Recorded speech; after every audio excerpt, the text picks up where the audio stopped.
What's going on there, guys? We back with another one, and today we got to talk about Kenyon Martin and George Karl. Now, George Karl, he's been synonymous with that Nuggets team, but I remember George Karl first from that Seattle Supersonics team with Gary Payton and Sean Kemp. That's like my first fond memory of him as an NBA head coach, and that was a different era of how you could coach people. Well, he's been very critical of Carmelo Anthony and his departure from Denver, the way he took criticism. You even had Chauncey Billups say Melo would be happier when he scored 30-something and they lost than he would be if he had like 19 and they won. So, there were some leadership issues when he was younger, which is common in younger NBA players. But George Karl seems to harp on those type of things. And I feel like Melo, the structure he had in Denver, was some of the best basketball he played in his career, just the way the teams were built and everything. But now Kenyon Martin is saying some things about George Karl in recent weeks that has, raised some eyebrows. Let's take a look at it. You were suspended in 2006 for conduct detrimental to the team. What happened, and how's your relationship with George Karl? George Karl, first and foremost. I was having knee problems before the playoffs. Came up with an agreement I was going to sit out a few games to get ready for the playoffs. George started Francisco Elson in my spot. Last few games, go to him before the playoffs. I'm ready to rock. I'm ready to start. He said he's going to start Francisco. He want to reward him. We go game 2. I tell him we lost game 1. Back in the starting lineup. I'm going to start Francisco again. And now you're playing with me. We start the game. I played 7 minutes in the first half. So towards the end of the second quarter, he put Greg Buckner in for Eddie Nahara. I guess I'm not going back in. So by this time, I'm steaming. I was the first person off the bench. I go in the locker room. I go right in the hallway while they're in there talking. I step in between the coaches, and I threaten his life and everything. I threaten his well-being. If fucking Georges do that shit, somebody do something, take a shot, fall out in this shit. I did someone game and I saw my periphery, he fell out in this chair. Man, I went right over there. Yes. Fall out in your motherfucking chair again. One more time. And see what happened.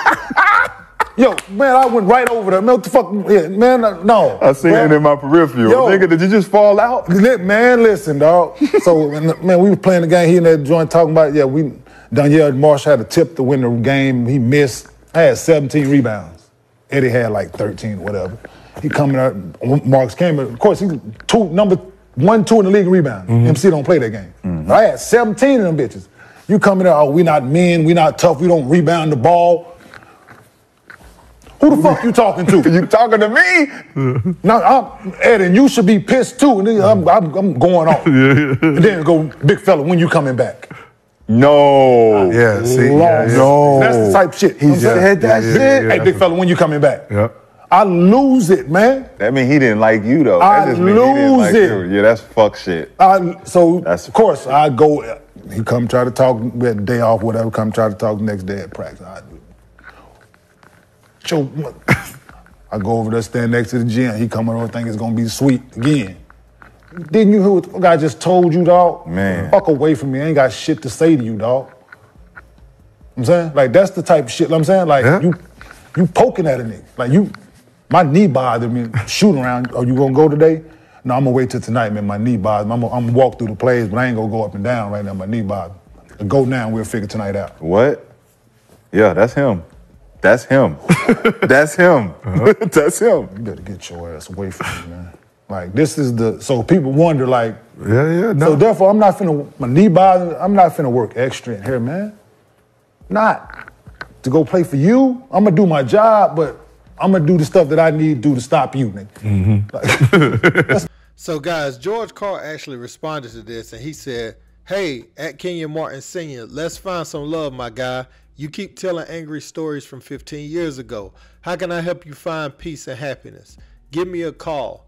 So he seemingly takes the high road here, but some people on social media are like, you went at Boogie Cousins, who I don't remember you coaching or you didn't have for a long time. You went at Carmelo Anthony, over and over again until he retired, and then, you gave him some kind words. Maybe y'all chopped it up on the phone, so I won't harp on that, because I always believe in two men while they're alive getting it right.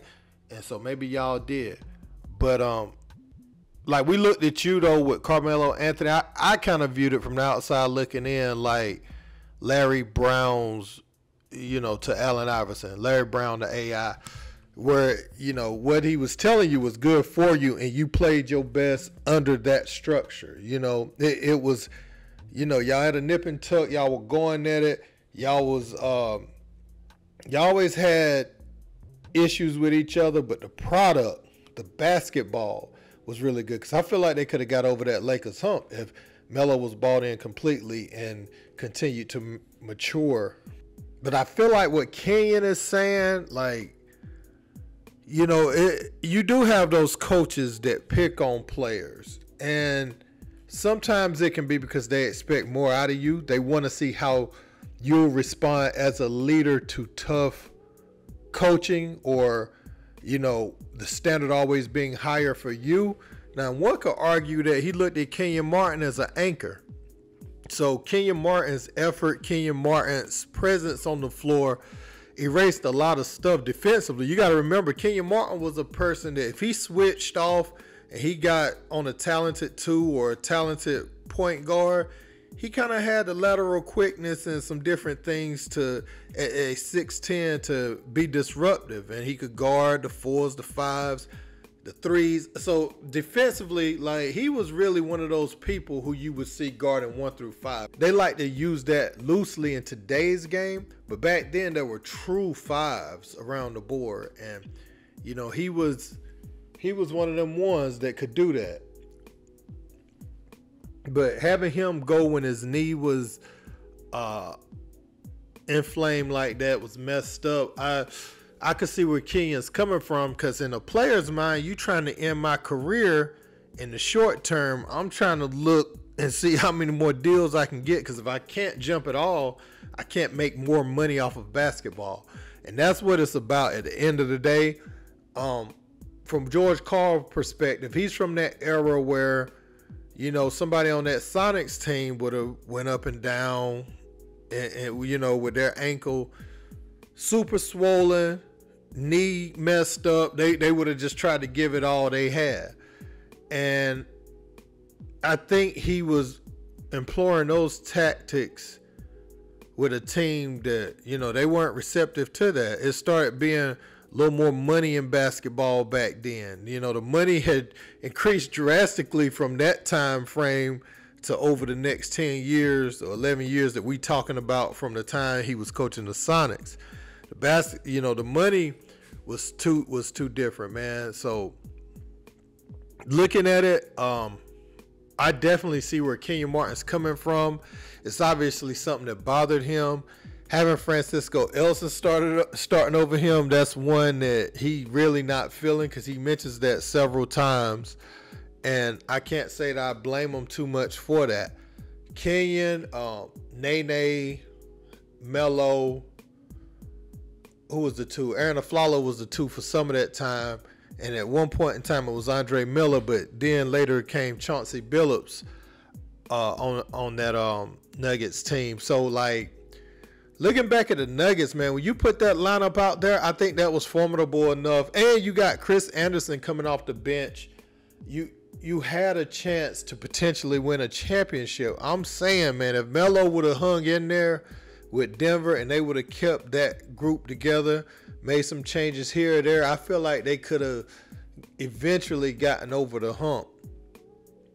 But he was hell-bent on getting to New York, and we saw how it played out from there. I mean, it was he did all right for a little bit, but your career, you see when these guys force their way out, sometimes it goes good, but I want to speak on how, and I know this is about Kenyon Martin, but Melo is tied into this. Their careers might see a slight uptick in the beginning, and then it goes down after that. Melo, his New York years started off high, then it dropped. Then what was it? OKC dropped some more. Houston, like he fizzled on out. Same thing starting to happen with James Harden forcing his way out. Dwight Howard, when he did it, He was at the highest of highs in Orlando, and everything just fizzled out after that, you know. So what I'm saying is George Karl, he did get a lot out of that team. He did get a lot out of that team. So do y'all agree with Kenyon Martin, or do you agree with George Karl on this? Let me know what you think in the comments. Don't forget to like, share, and subscribe. Until next time. Peace.